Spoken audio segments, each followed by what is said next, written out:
नमस्कार दोस्तों, power of knowledge में आपका स्वागत है। और आज हम पाइथन में बात करेंगे नॉर्मल डिस्ट्रीब्यूशन की। देखिए, अगर हम नॉर्मल डिस्ट्रीब्यूशन की बात करते हैं तो ये भी आपका एक डिस्ट्रीब्यूशन का ही टाइप है, जिसको हम गैसियन डिस्ट्रीब्यूशन भी कहते हैं। और गैसियन डिस्ट्रीब्यूशन इसका नाम कब पड़ा? जब German mathematician Carl Friedrich Gauss ने इसके ऊपर वर्किंग को करना शुरू किया।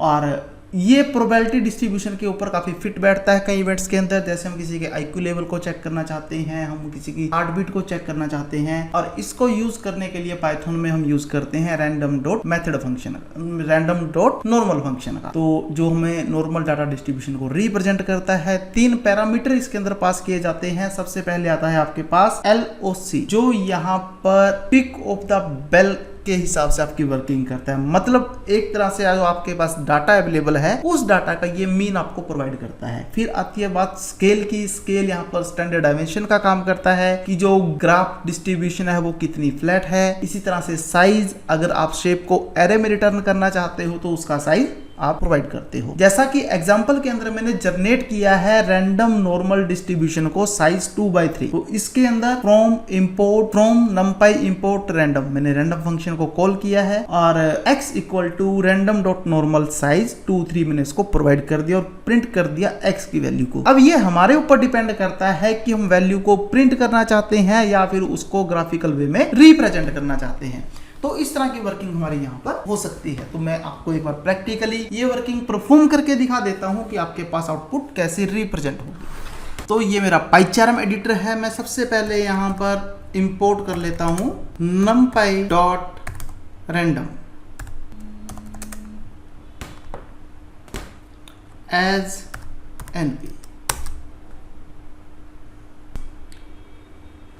x equal to np dot normal. मैंने डाटा यहाँ पर प्रोवाइड किया और इसके बाद मैं चाहूँ तो यहाँ पर इसको साइज प्रोवाइड कर सकता हूँ। जैसे मैंने यहाँ लेना था साइज, तो साइज इक्वल टू 2,3 प्रिंट करे x को। तो जो भी x के अंदर वैल्यूज मेरे पास यहाँ पर रिप्रेजेंट होगी इसको ये शो कर देगा। देखिए, अभी मैं यहाँ पर इसको डिफॉल्ट यूज कर रहा हूँ, तो ये मेरे पास कोई भी वैल्यू प्रोवाइड कर सकता है। तो ये कुछ वैल्यू जिसने मेरे पास यहाँ पर प्रोवाइड कर दी, मुझे वर्किंग शो कर दी। अगर मैं इसको अगेन रन करता हूँ, वैल्यूज चेंज हो सकती है आपके पास, कोई इशू नहीं है, क्योंकि आपके पास रैंडम वर्किंग को ये परफॉर्म करता है। इसी तरह से अगर मैं रैंडम नॉर्मल डिस्ट्रीब्यूशन को साइज 2/3 में रिप्रेजेंट करना चाहता हूँ, लेकिन उसका मीन मैं 1 लेना चाहता हूँ और स्टैंडर्ड डायमेंशन में वहां पर उसकी 2 लेना चाहता हूँ, तो आपको LOC के ऊपर काम करना है, आपको स्केल के ऊपर काम करना है और आपको साइज के ऊपर काम करना है। तो मैं इतनी वर्किंग को अगेन कॉपी पेस्ट कर लेता हूँ ताकि आपको दोनों में डिफरेंस का पता लग जाए। और यहाँ पर मैं ले लेता हूँ LOC equal to 1,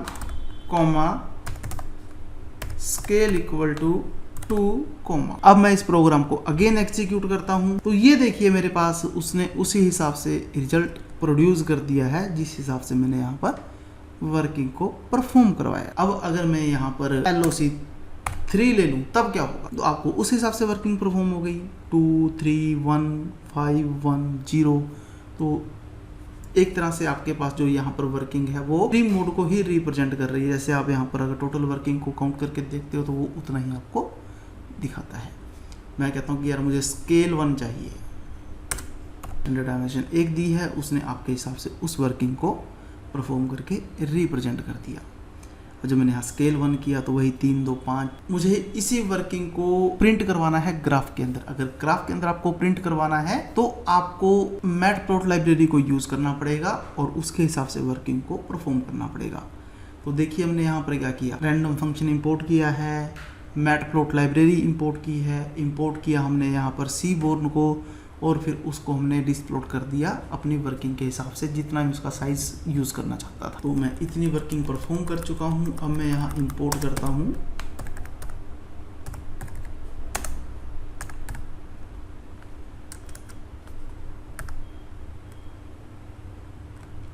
matplotlib as empty, मैं किसी भी नाम से कर सकता हूँ। और यहाँ पर मुझे इसकी एक और प्रॉपर्टी का यूज करना है, pyplot का। मैं इसको pyt के नाम से ही इंपोर्ट कर लेता हूँ, एज pyt। और एक मुझे यहाँ पर इंपोर्ट करना है सीबोर्न एज SNS। तो मैं इतनी वर्किंग को परफॉर्म कर चुका हूँ। अब जब भी मैं इतनी वर्किंग को परफॉर्म कर चुका हूँ तो मुझे यहाँ पर pyt डॉट, तो मुझे यहाँ पर SNS डॉट डिस्प्लॉट प्रॉपर्टी का यूज़ करना है और यहाँ पर मैं यूज़ करूँगा जो भी मेरा फंक्शन है। मेरा फंक्शन है np डॉट नॉर्मल साइज, जितना भी आप यूज़ करना चाहते हो, और plt डॉट शो। तो मैं प्रोग्राम को एग्जीक्यूट करता हूँ। यहाँ पर मेरा pyt है, मैं बाय मिस्टेक plt लिख गया था।